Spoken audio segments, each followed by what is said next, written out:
The Little Mermaid, read by Big Papa Scott. The Little Mermaid. This is the one that Disney came out with, and their animators, the people who draw the pictures, are the best in the world. So this was also my oldest daughter, who has a daughter now. This was her favorite story. Far beneath the ocean waves in the land of the mer people lived a lovely young mermaid named Ariel. Her home was an undersea palace. Although it was quite magnificent, she hardly ever spent time there. She preferred to go exploring with her little friend Flounder the fish. Ariel loved to collect objects from the world above the sea. She and Flounder would swim in and out of sunken ships, picking up whatever caught the little mermaid's fancy. Ariel's father, King Triton, ruled the undersea kingdom. He was very proud of Ariel's many gifts, especially her beautiful singing voice. He had arranged to give a special concert to show his daughter's wonderful talent to all the merfolk. Ariel's sisters sang to begin the concert. Then they sang a special song to introduce Ariel. But Ariel wasn't there. Triton was not pleased. How could Ariel have forgotten to show up for her own debut? As usual, Ariel was off exploring.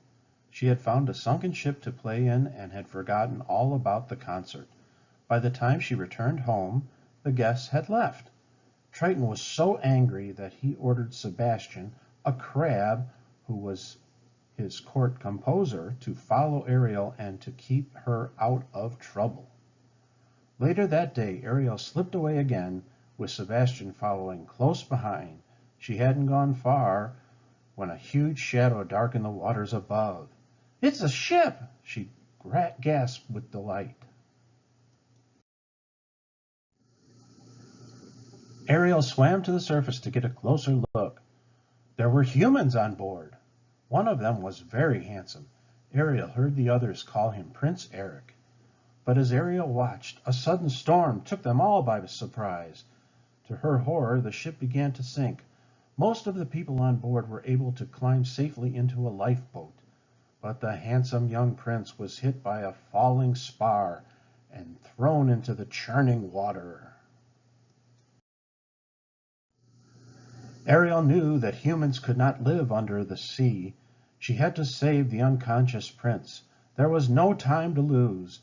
She darted through the waves to the prince, as her friend Scuttle watched anxiously.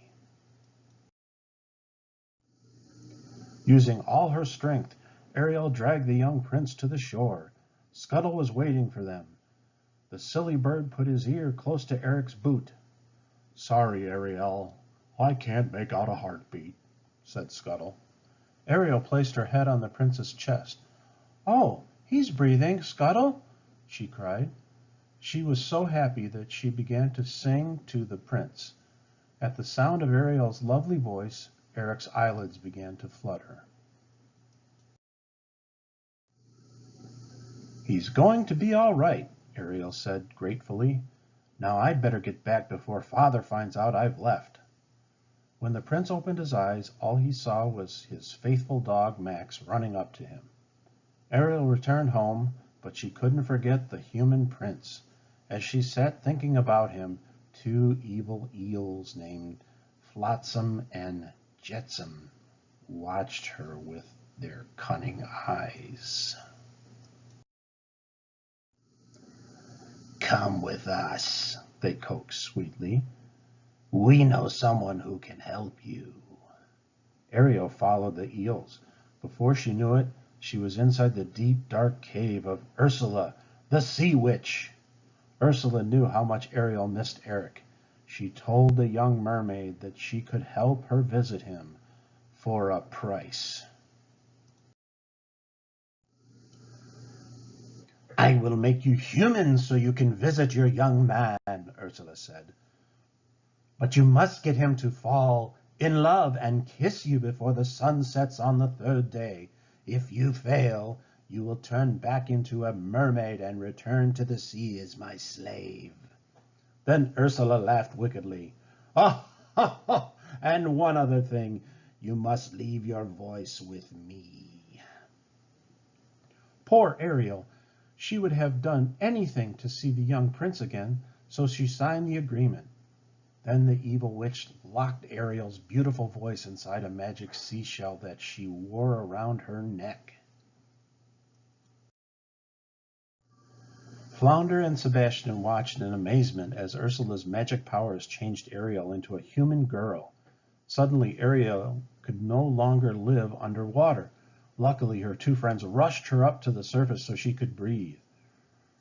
Ursula crackled with glee. She intended to make sure Ariel did not get her kiss. Once Ariel was safe on the beach, Scuttle said, "There's something different about you, Ariel. I just can't put my foot on it." Ariel showed him her two legs.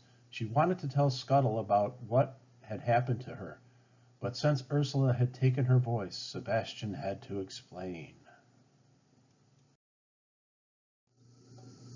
When Ariel tried to stand, she found that balancing on her new legs was harder than it looked. "You can do it," said Scuttle. "Just watch me." Sebastian shook his head in disbelief. "How am I going to tell the king about this?" he wondered. Meanwhile, Eric had not forgotten about the girl who had saved his life. Although he hadn't seen her, he had fallen in love with her wonderful voice. Eric would have given his entire kingdom to find her. Then, as he was walking with Max, he saw Ariel on the beach. "Have we met before?" Eric asked, his heart skipping a beat. But his hopes were soon dashed when he found that Ariel could not speak. "She can't be the one," he thought. The next day the prince took Ariel for a boat ride. "There isn't much time," thought Ariel. "If he doesn't kiss me soon, I will become Ursula's slave." Although Ariel did not know it, the prince was falling in love and was just about to kiss her.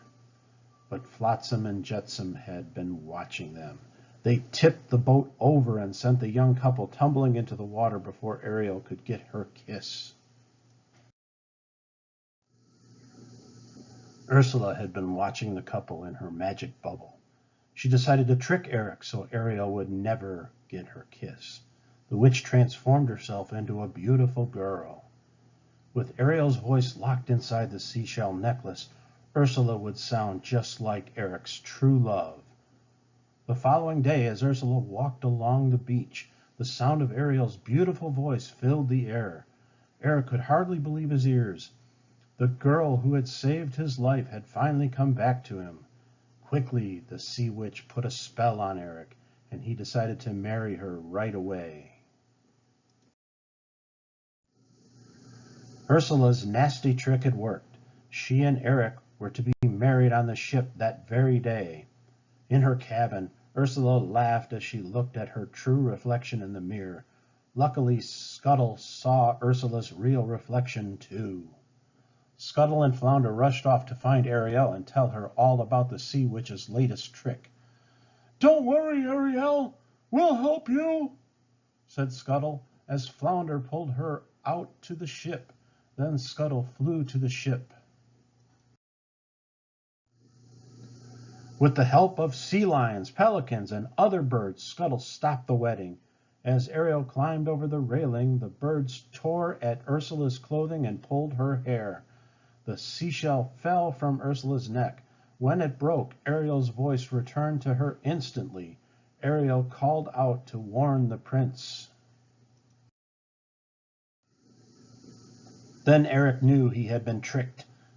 But time had run out. The sun had started to set, and Ariel was already turning back into a mermaid. "You belong to me now," gloated Ursula, who had turned back into her mean, ugly self. She grabbed Ariel and slithered into the sea. But Eric was not about to let Ariel slip away this time.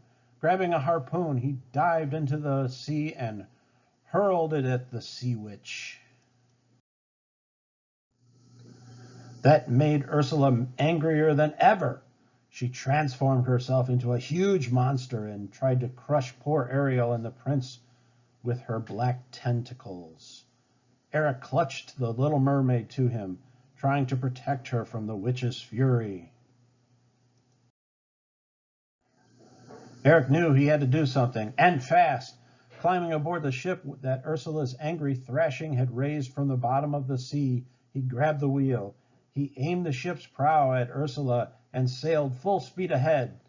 As the boat struck the witch, she let out a terrible scream. Then she was gone.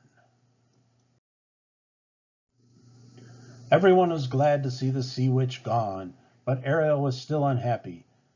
Even Triton could see that his daughter was truly in love. So using his magic powers, he granted Ariel her dearest wish. He made her human again. Triton watched as Eric and Ariel walked back to the castle. "I'm going to miss her," King Triton said to Sebastian, "but I know they'll be happy."